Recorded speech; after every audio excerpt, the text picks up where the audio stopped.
what we're trying to do is say, how do we reimagine church as movement? So not denominational or attractional, come to us, but movemental Christianity, which is go and make. Every tribe, every tongue, every people group, every place. Welcome to the Reimagining Mission podcast, where we seek to equip Christians and see disciples multiplied across the UK and beyond. Hi, Jess. Hey, Jess, how are we doing? Well, I'm doing well. How are you? I'm not doing too. We always talk about not doing too bad in British, don't we? Yes. Too bad. What does that mean? I don't know. I'm doing well, though I've got these crutches, which are basically for help me get around after some ACL reconstruction. So I always underestimate, how long it takes you to recover from these things. I'm like, okay, brilliant. I'll just keep on going the same speed, and then, boosh. If it's not the pain that's sort of knocking you out, it's the tablets you're taking to cover the pain that's knocking you out. So yeah, but I'm doing well. I'm glad I got Jo, my wife. She really is like number one servant-hearted person I know, and she's just coming around me, asking me what I need. I'm so glad to have her. So are you one of those sick guys, when something happened to them, they're like almost dying and they need to have their little wife around to take care of them? And Well, and the thing is, when you need someone to help you put your socks and your pants on, yes. yes. Okay. Yeah, I'm getting there, but I do need her for some of the just very basic things in life. But I don't know if I'm a drama queen, but I certainly can milk it. Well, you're blessed to have the sweetest spouse, and she's so Yeah. patient and lovely, and Oh, she is yeah. patient. She is patient. What about you, Jess? What have you been up to this last week? Well, a lot of meetings, meeting people, having very nice chats, very interesting chats. Last night I was with a leader of the church, of a tiny church, and he was saying how his church is becoming a nest for people who've been broken by other churches, and the need for them to recover so they can, discover what was their how the Lord equipped them for the kingdom, because they've been silenced for so many years and haven't been able to use their gift because of the broken situation. So that was such a fascinating question. And I can see a little bit the link about the interview we did as well with Rich Robinson. Yeah, it was a great time talking with Rich, and I think one of the things that really stood out to me was not. I mean, he said loads of great things, but I think the one thing that really stood out for me was just his heart to help, like, catalyze and release other people's giftings, visions, imaginations, and sort of bless the church by coming alongside and organizations by coming alongside and sort of releasing the potential, or helping them release the potential that God's put in them. And I think this is so needed, particularly where there might be folks who, they're on their own. They've got a vision, they've got an idea about what God wants them to do, but they haven't really got anybody around them. And so I so value the work that he's doing there in coming alongside both leaders, entrepreneurs, and those who have a sort of missional heart to serve them. So yeah, it was a great blessing to listen to him. There was so many good things he said. Yeah, so what would it mean for a church if any of us could just unlock our own potential and work together, and work also with our different giftings and calling? And that's a little bit what he's been sharing with you in this interview. So we're inviting you now to listen to this time we spend with Rich Robinson, talking about the church, about what the church has been, but also what is the potential, what is the future in church, and how can we contribute to it.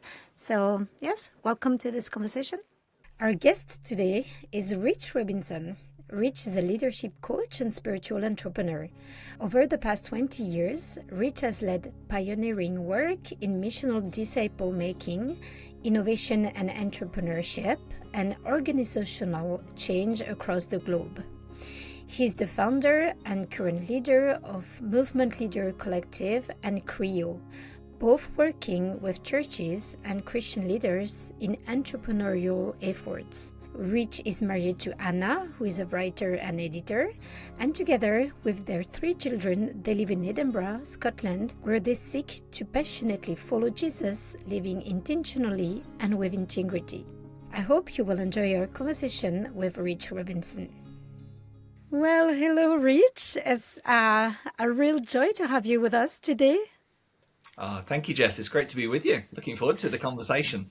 Yes. So I've been looking a little bit on Google, and I've been Googling Rich Robinson, and I saw a lot about an American musician. I'm sure you're aware of it. Yeah, A guy that's who's not got me. I can that's confirm not I you. have zero musical ability. Definitely not me. Not you. So can you tell us a little bit of about you, who you are, what's your story? Yeah, so father, married to my wonderful wife Anna for nearly 22 years. I have 3 children, 18, 16 and 14, Josiah, Esther, Samuel. I'm based in Edinburgh in Scotland. So we've been in Scotland for just under 10 years. So I'm an Englishman who lives in Scotland, but a very international multicultural city, Edinburgh. So I run a charity called Catalyze Change, and we've been a charity for over 10 years. And that charity really seeks to unlock kingdom potential in leaders and organizations. And the many different ways that we do that and have done that over the years really comprises 2 key initiatives. So one initiative would be CREO, where we work with Christian entrepreneurs. So they would be entrepreneurs that have a desire to see a spiritual and social difference in what they do. So a faith-driven business, a social enterprise, a ministry, a charity, but working around the character of the entrepreneur and the Christ-likeness of the entrepreneur. So they're not just entrepreneurs, they're Christian entrepreneurs, but also around the capacity and competency of their entrepreneurship. So they're making a difference in the world. So we run CREO, and then we run the Movement Leaders Collective. And so that's more in the church space. So denominations, networks, sort of church planting networks, faith-based sort of planting, justice movements, a whole raft of different organizations across the globe. And in the Movement Leaders Collective, we're seeking to help the church reimagine itself as movement and working with key pioneering leaders and organizations, be they networks, denominations, reimagining themselves, church planting or justice, to help them in 3 different areas. So one is around imagination, so helping to spark the church's imagination. And so we do that through publishing books, materials, toolkits, resources, content. We try and train and work with them in terms of innovation. So the innovation is not just us helping them to innovate. We work with those organizations, but they work with each other. So sharing best practice. What are they learning? How are they growing? What are they struggling with? So it's a peer learning relational alliance, as well as us doing some training and coaching. And then we have a resource platform, the MX platform, where the genius of all of these movements and organizations we work with is made available to the church. So probably over the course of your Google search, you probably found either Catalyze Change as a charity, that's the sort of base. You may have found CREO, Christian Entrepreneurs, or Movement Leaders Collective, Alan Hirsch, MDNA. Historically, we did some work, 3DM, and so lots of different pieces. But I'm the same person in those different worlds, which is really seeking to unlock kingdom potential in a person or a place. That's really sort of what drives me and gets me up in the morning. And different hats, different badges, but that's the essence and the calling that pulls it all together. Rich, being a follower of Jesus is about being like an apprentice, to what he to him. And so I just said, what's the Lord been teaching you as his apprentice. You know, we're lifelong learners. We're continuing to press into him. We've got so much to learn from him, haven't we? So, Yeah. yeah, what's the Lord been teaching you over this last season? Oh, it's a great question. Probably two or three lessons that are pulling me into one key revelation. So doing a lot of self-reflection around some of my motives and brokenness. So we're lifelong learners, and that's that transformation piece. So being far more aware now of some of my own instincts of I'll avoid pain, or I'll sort of push things down the road, or I'll jump in to try and fix pain or fix a solution in a situation. So there's some personal learning for me through prayer and counseling and accountability around just how am I a mature Jesus centered disciple, not avoiding or fixing, would be one learning in terms of the discipleship piece. I think the learning around leadership is how do I balance the framing of strategy or principles, so we have a plan, alongside the sort of creativity and chaos and dependency of God, that you can't put God in a box. He's not a 3-year strategic plan. There's not always a plus B. Well, A plus B equals C doesn't work. 1 plus 1 equals 2. So I think I'm learning that balance of the marrying of the spiritual and the strategic, the intentional and the creative. And I'm learning that also in parenting. So our 3 teenagers are a glorious crucible of sort of intentionality, freedom and discipline and sort of creativity. So that's probably just the learning of not going too organized or too organic, too sort of structural and strategic versus spiritual. Walking that middle ground, I think, is what I'm fumbling forward in and praying a lot about. So when I listen to you, I'm like, wow, this guy is really, driven with purpose. You know exactly where he's going. He's got this self-awareness. He's apparently a strong leader. So were you born this way? Is it something, you grew up with? Did you wake up at 14 and say, this is what I'm going to do? Or where was where Right. did the Lord took you on a journey to Great come to this question. purpose? Yeah, Yeah. I would say that there are some natural gifts and skills that are God given, and I would not take credit for. There are just ways that God has wired me and created me, but it definitely is a mosaic of upbringing, spiritual formation, mentorship, community. So I became a Christian at 18 in a missional community. So I was a person of peace, playing sports, not asking deep questions. And one of the guys that I played football with, I marked him on two nights a week playing football. We traveled. He was different, and I couldn't work out why and how. And so we went on a relational journey, exploration. One of the other guys from the football team shared their testimony at a Christians in Sport dinner. And full disclosure, I only went to the Christian in Sport dinner because it was a 3-course meal for £5 and I was a student. So the Lord works in mysterious ways. So I had Wow. 3 courses, £5 with my friends. All done.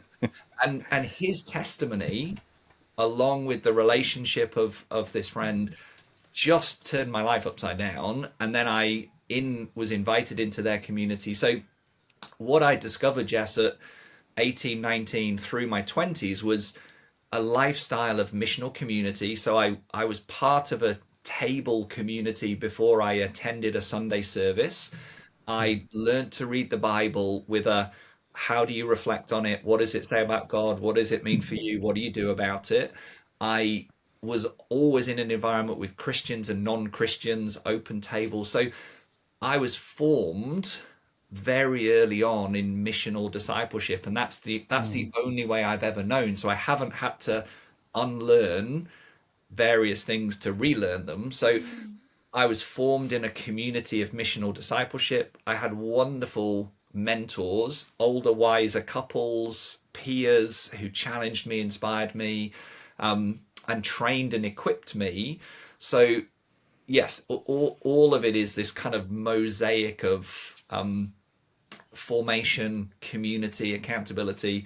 And honestly, 98 or 99% of anything good about me is either Jesus or my wife or both. And they would be two formation forces in me. So the journey with Anna, who is a incredibly Jesus centered prophet, wonderful disciple. So I think, yes, there's some of my more apostolic, strategic, I can synthesize information. I've sort of ADHD and dynamism and high capacity energy. All of those things are sort of the way that I'm wired. But I think my journey has been 25 years now of being formed by Jesus, word, spirit, body, to channel and to invest anything that God's placed in me for the good of others. Definitely. Rich, what are you enjoying at the moment? We look on the stuff that you're doing; it's quite broad but what are you really enjoying at the moment, or what are you not? Maybe it's not just an enjoyment for yourself, but what are you enjoying seeing that's taking place through your life, work, ministry? Good question. I enjoy long walks with my wife. So with three teenagers who are up later, we get up and walk and have time, a little bit more time at the weekend. So I really enjoy nature, fresh air. Walking with Anna is wonderful. I'm really enjoying the breadth but focus of the people that I get to work with. So I really do feel such a privilege of being invited in to places that are very sacred and significant for people. So it's not just, we don't just sort of come and do a workshop and leave.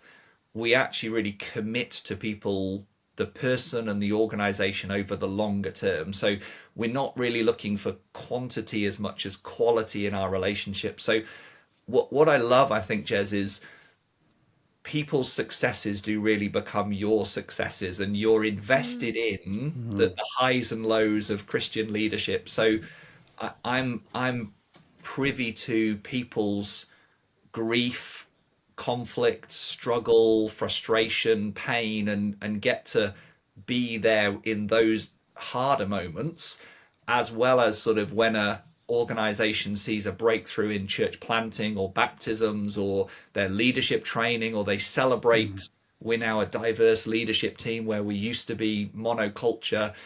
So I think I just really enjoy the joy of seeing God at work in people that I know and love and am committed to, more than just a functional speaker, coach, kind of quantity of people. So I heard someone saying your success is becoming my success, and there's a little bit of that in what you're saying. So when you start to think about a catalyst change, what was the need? It was an answer to a need, but what kind of need? What was the purpose behind that? Yeah, good question. Well, it came out of work that historically was in St Thomas's Church in Sheffield. So the church that I became a Christian in at 18, 19.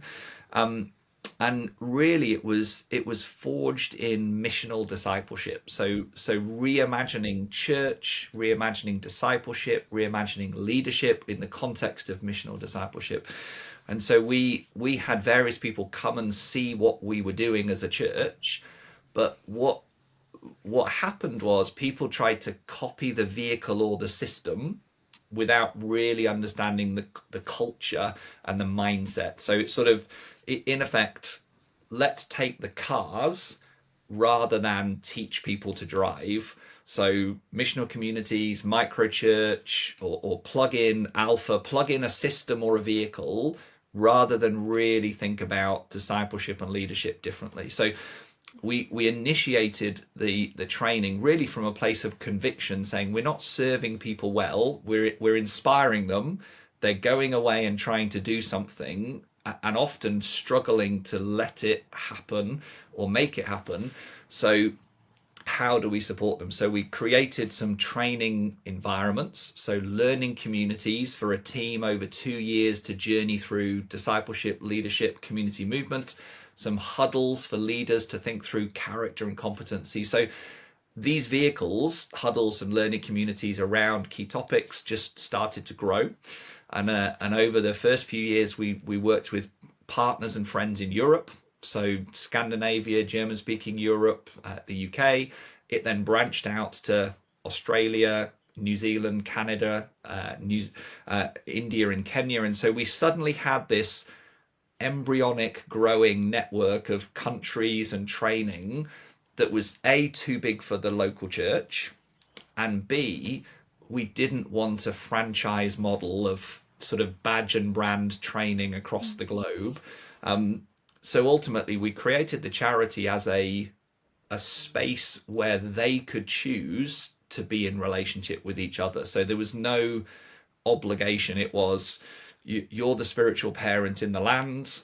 If you would like to journey with other like-minded leaders, so we created that charity to really form a relational network of people seeking to create indigenous disciple-making movements in their country. And that charity is now really sat as we would call it a soft brand.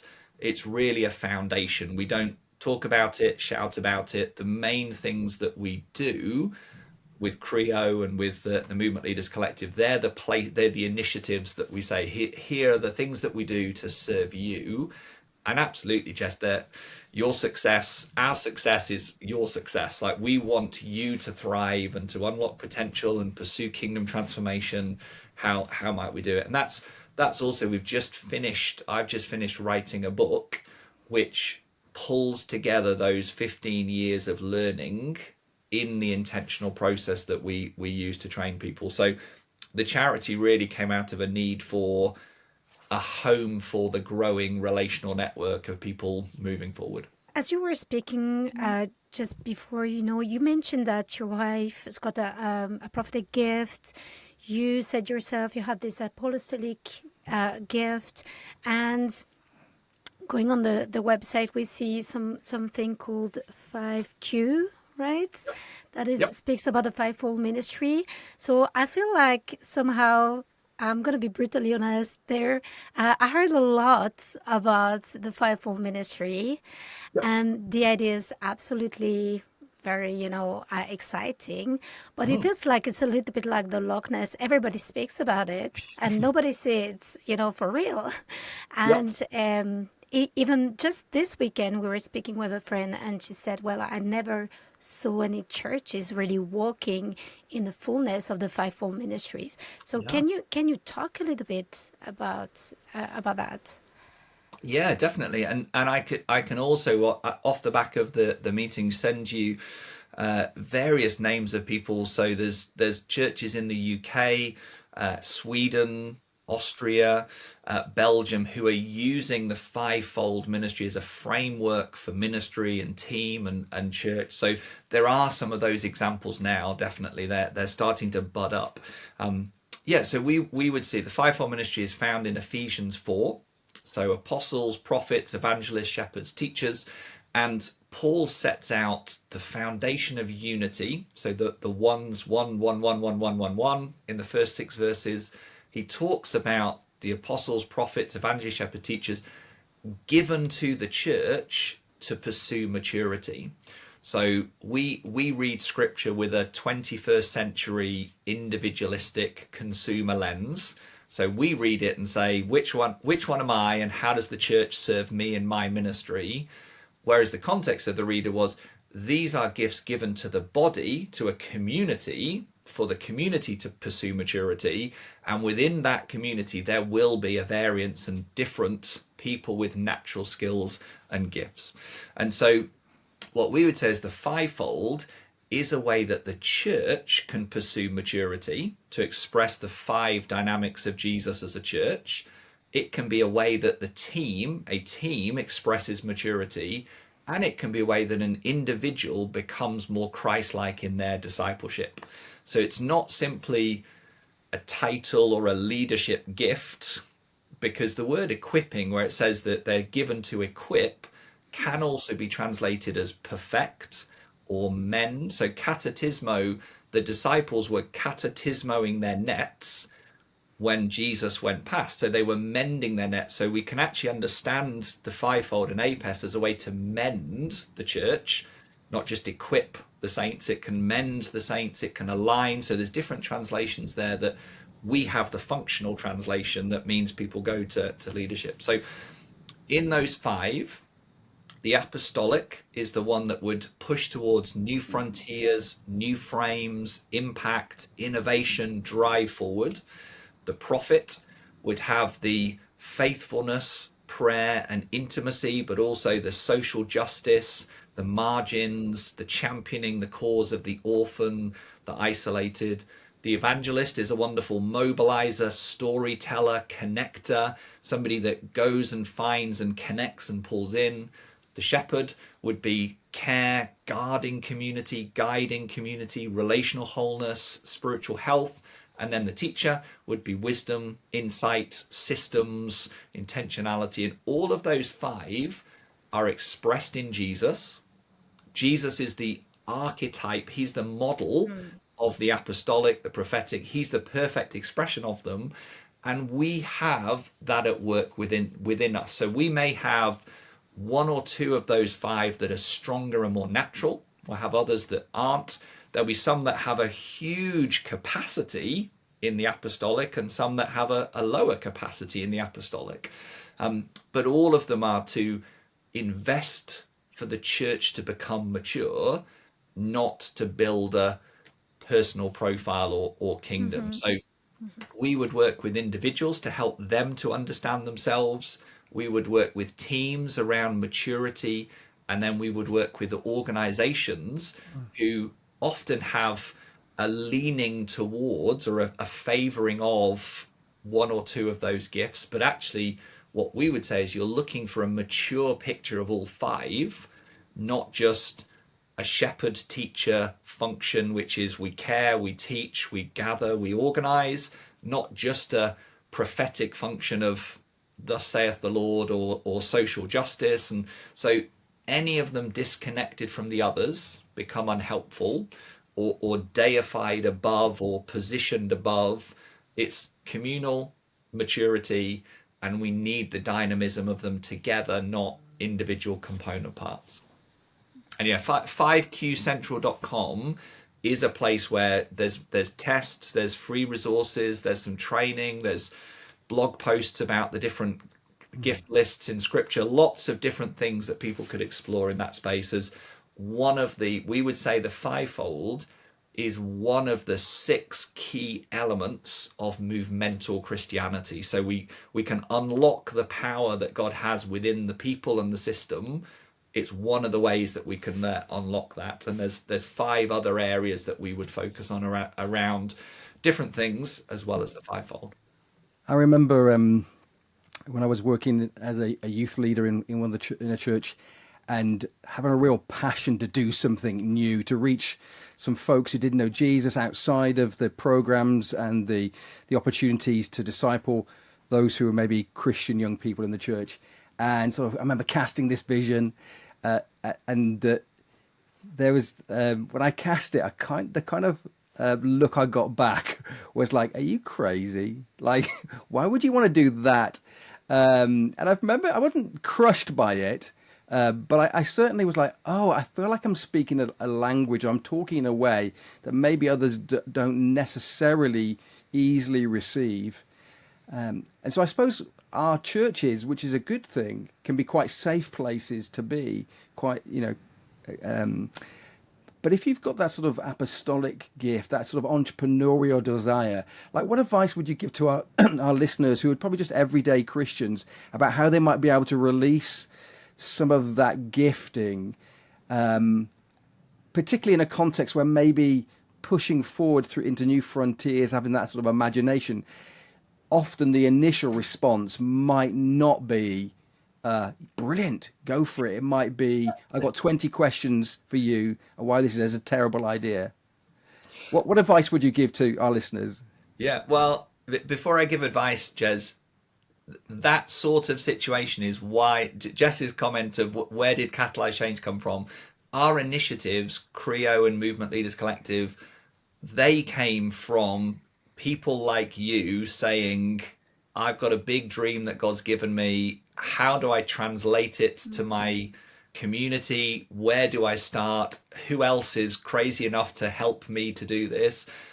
That's why we created the two initiatives for Christian entrepreneurs that were like you, saying, I've got a vision for something, but most people don't. I feel like I'm speaking a foreign language, or we're trying to take people where they don't want to go, but it's right for them to go as our church, our denomination. How do we do it? So that is why we do what we do for people like yourself and the conversations we had. My advice would be to pray.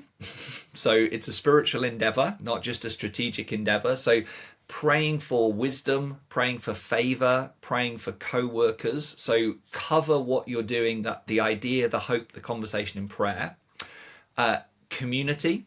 So that community might be one or two people in the context. So a lot of people don't get it, but one or two might. So who are the people in the context, and who are the people outside of the context?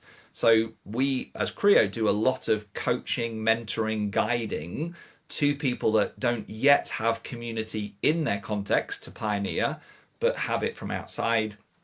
And then the third piece would be create a test or a trial.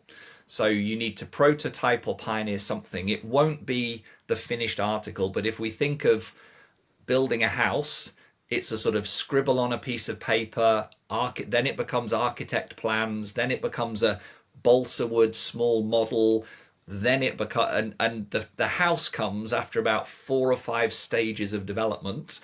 And so often the pioneer will see the ginormous house, but for most people, they can't imagine a make-believe house that feels like a cloud or a dream. So you need to test it as a pioneer, but other people need some story and data and experience to see what it might be. So if it's, say, I've got a vision to reach young people and to do this and this and this and this in the next 3 to 5 years, what within the next 3 to 5 weeks or 3 to 5 months could you test in a lighter weight, lower cost, lower risk, or you say, I'll take the risk with our small community to try something, and we'll report back and tell you how we got on, pray for us. So staging the process to innovate rather than try and jump the Grand Canyon, which most pioneers go, I'm sure I can make it, and we'll get there.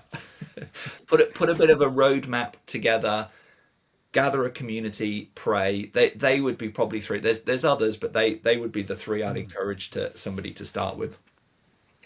That's good. That's good. Because you have to do it because it's the conviction of God.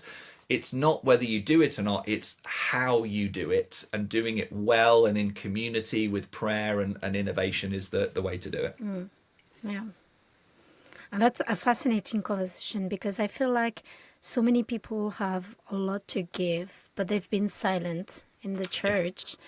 And, somehow, maybe in the past we've been waiting for the vicar or the leader or the pastor to be Jesus, to be, to be the pastor, the prophet, the teacher, the apostle, and the evangelist all at once.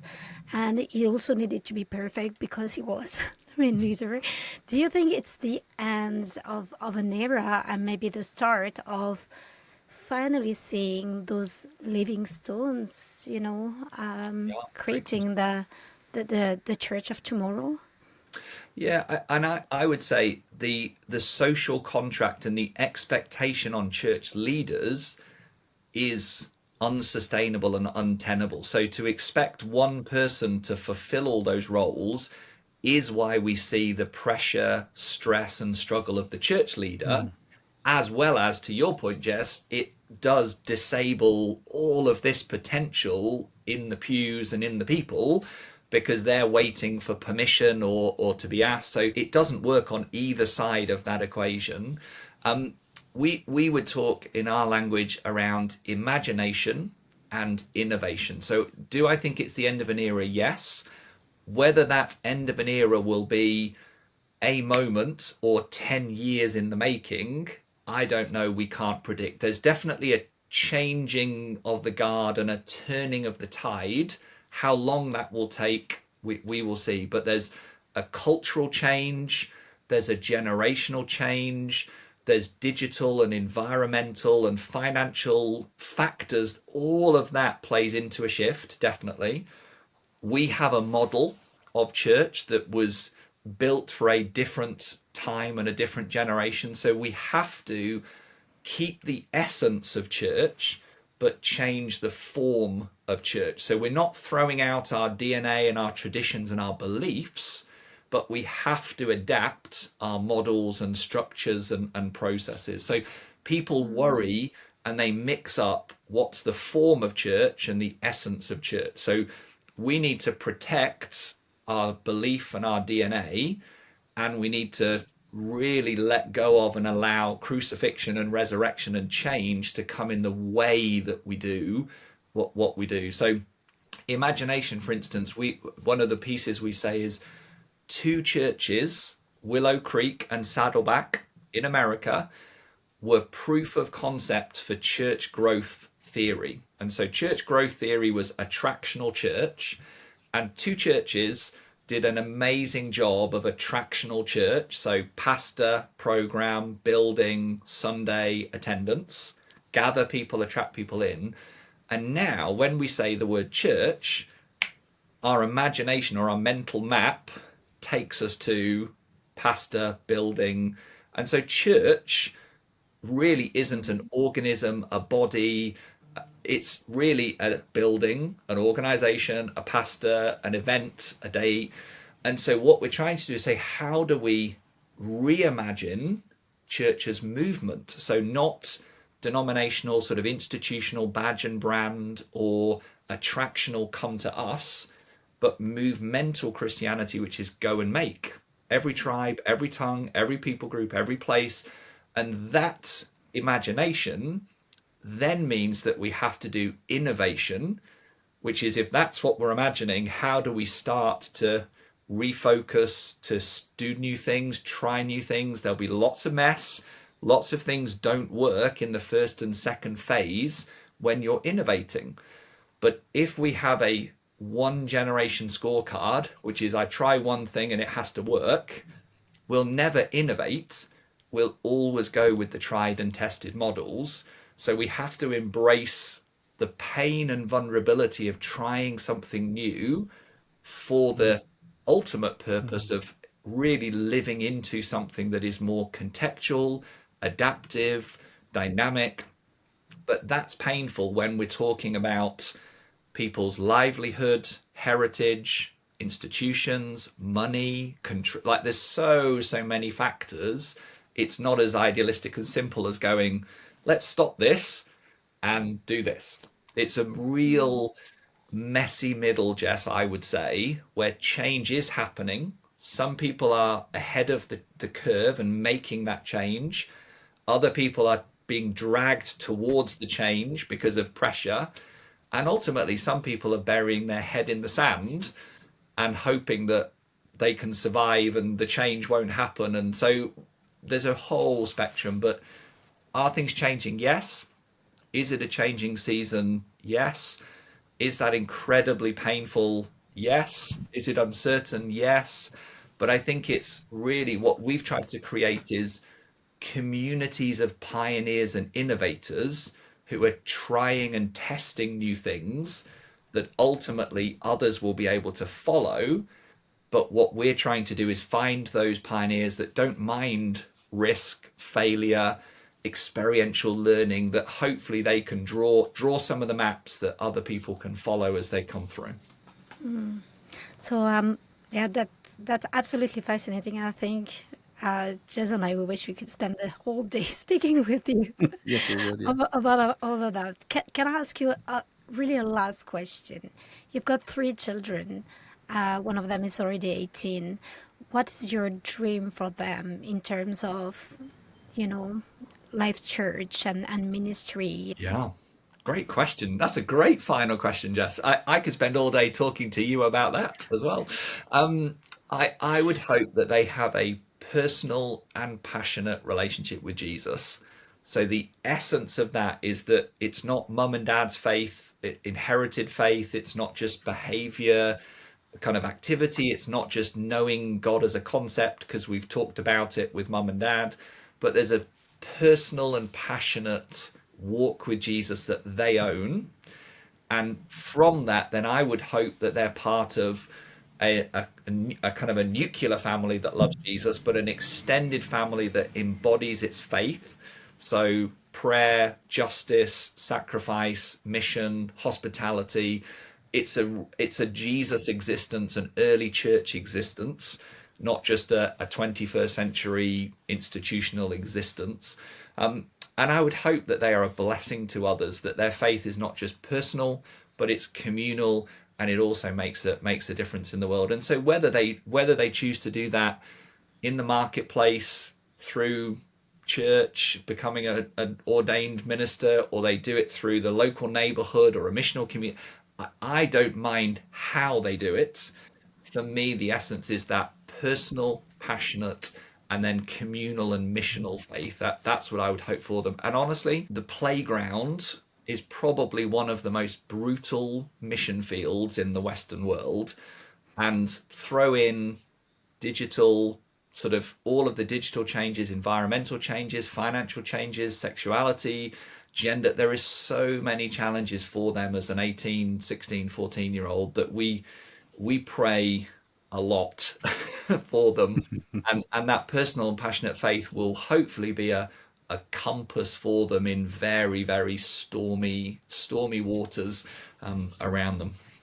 Yeah, so we pray and declare blessing over them, passion, that they will be filled with passion and a real desire to make an impact in their generation, just like their dad and mom. So thank you so much, Rich, for this conversation. And if we want to know more, we can go and visit catalystchange.org. Yep, so catalysechange.org, creoventures.co, and movementleaderscollective.com. They would be the three places to explore more. That's perfect. Thank you very much. Thank you, Rich. Bless you. Thank you for listening to the Reimagining Mission podcast.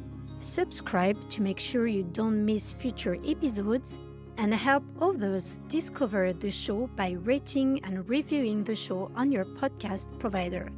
To find ministry resources and information about GEM UK, please visit gemmission.org.uk. See you next time.